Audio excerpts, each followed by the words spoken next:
Bonjour, aujourd'hui on va voir une nouvelle astuce sur Excel pour la création des indicateurs personnalisés.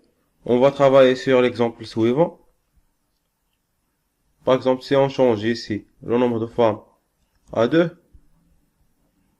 l'indicateur change automatiquement. La première étape consiste à chercher des émoticônes sur Google. On peut mettre n'importe quel émoticône qu'on veut. Par exemple, je vais utiliser les deux premiers émoticônes qu'on a ici. On met copier, puis coller. Voilà, on a le premier émoticône. On va copier le deuxième.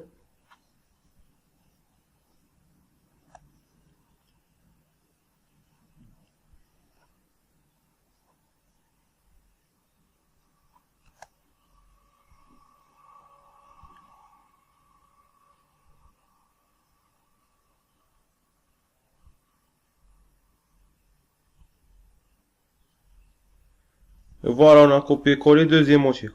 Voilà pour faire un tel travail. Par exemple, ici 4. On a besoin principalement de trois macros. Le premier macro pour couper, coller le nombre des hommes selon cette valeur. Le deuxième macro pour copier-coller le nombre des femmes selon cette valeur.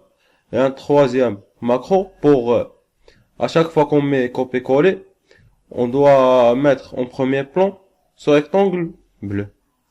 On va commencer à enregistrer ces trois macros.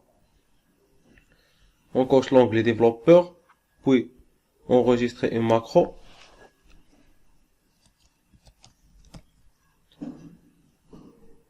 Voilà, on va mettre copier-coller. Copier et coller.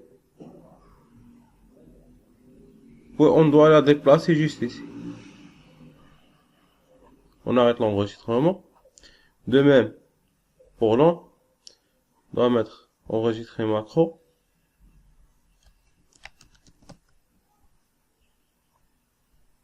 On va mettre copier,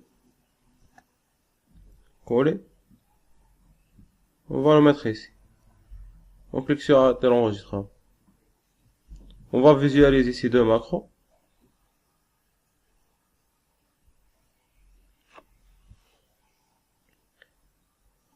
Voilà, qu'est-ce qu'elle a fait? Elle a mis copier la photo 1, puis copier, puis elle a mis passe. Et de même pour l'autre. Elle a fait des incrémentations en lèche avec 52 et en hauteur avec -12. On va pas entrer dans ces détails, on va seulement utiliser ces trois premières lignes de copier-coller. On doit ajouter un rectangle pour mettre en évidence ces deux indicateurs. Voilà, lorsqu'on va faire l'appel à notre macro, par exemple, macro en exécuté, on peut voir que l'image est devenue en dessous du rectangle. Lors de l'appel du programme la prochaine fois, on doit voir ce rectangle vide. Donc on va enregistrer notre macro. Enregistrer macro.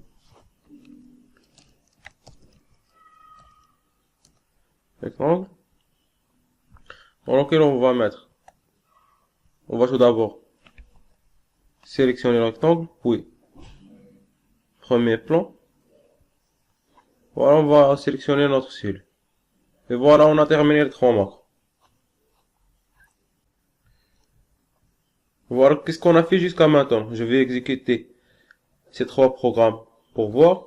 Dans un premier temps, on a créé le programme qui fait copier-coller pour l'image. Enfin, on va cliquer sur exécuter. Elle a fait copier-coller de l'image à la fin. Puis on a créé copier-coller de l'image de l'eau. On va créer. Clique sur exécuter. Elle a copié, collé l'image de l'homme. Et finalement, on a créé le programme de rectangle qui met le rectangle dans la première plan. Qu'est-ce qu'on nous reste maintenant? Maintenant, on doit créer un programme qui permet de répéter la fonction copier-coller. Il doit répéter le nombre de fois qu'on a mentionné dans la cellule B7, on clique sur 2, ou B10. On va mettre copier-coller seulement 2 fois. Lorsqu'on va mettre 8, il va mettre copier-coller 8 fois.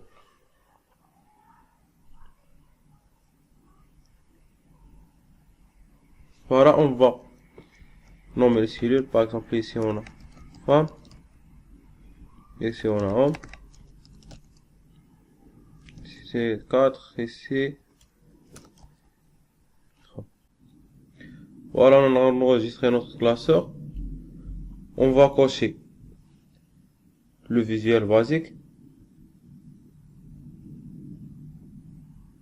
Voilà, on assure le visuel basique.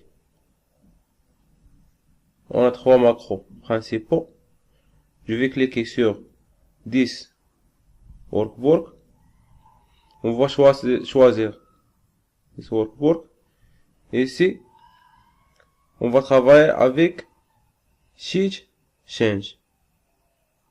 On a déjà utilisé cette fonction, je pense, dans un autre exercice. Je pense que c'est l'exercice 15.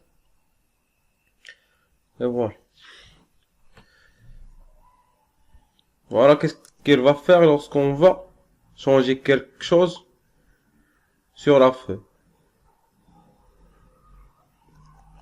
Voilà, on va mettre for i égale 1 ou bien égal à 0.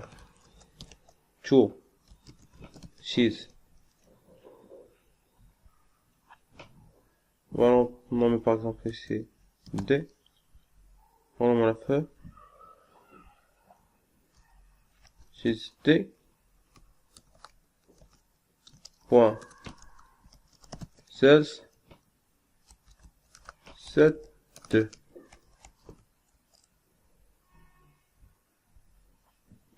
On a mis ici, par exemple, pour i est égal à 0, to 4, pour mettre par exemple la fonction copier-coller 4 fois. B2, B7, c'est-à-dire la cellule 7, virgule 2.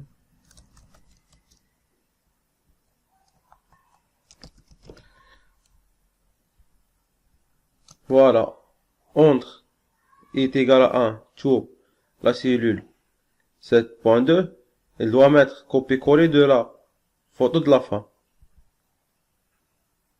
On va mettre copier-coller de ce programme.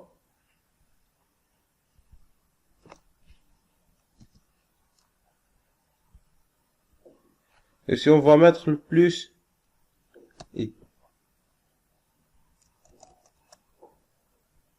Pour qu'à chaque fois elle met copier-coller, il doit incrémenter à gauche la position de l'image.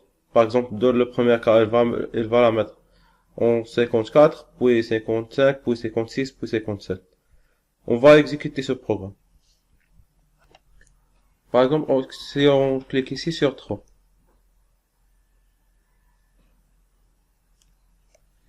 Elle a gardé les 3, je pense qu'elle a gardé les 3 images, non. Voilà, elle a gardé les 3 images dans la même position. Voilà, lorsqu'on a mis seulement 45 plus 1, elle a mis les images l'une au-dessus de l'autre. On va changer le 1, par exemple, par 100.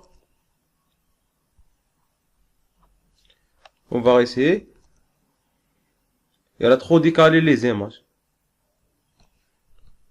Je vais supprimer ces images pour voir. Je vais mettre ici 2. Et elle a décalé les images avec trop d'espace. On va mettre au lieu de 100, on va mettre par exemple 50. On va essayer.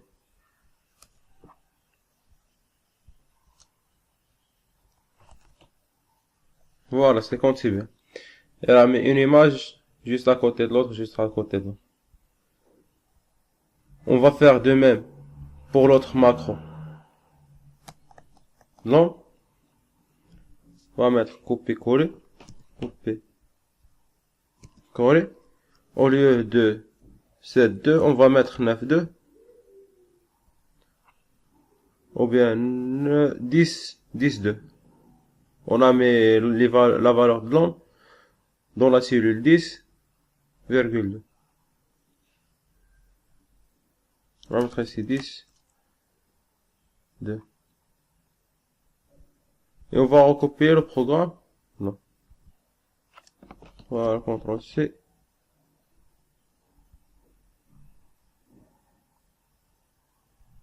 C'est CTRL V, on a ici 50. Voilà, on va faire un test. Par exemple, si on met 6. Elle a fait copier-coller. C'est faux. Voilà, ici, lorsqu'on va changer la valeur, par exemple, à 1, il ne va pas supprimer les autres images. Donc, à chaque fois qu'on change la valeur ici, on doit mettre ce petit rectangle en évidence. Ou dans un premier plan. On va faire copier-coller ce programme.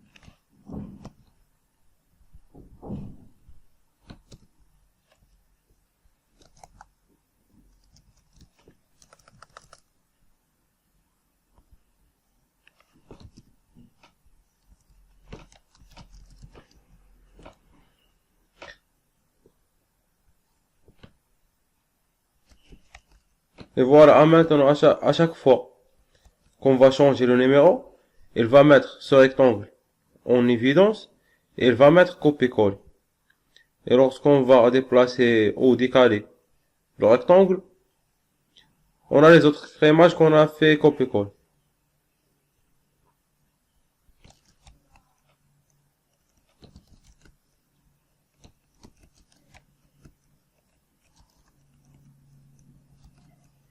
Et voilà l'exercice d'aujourd'hui touche à sa fin.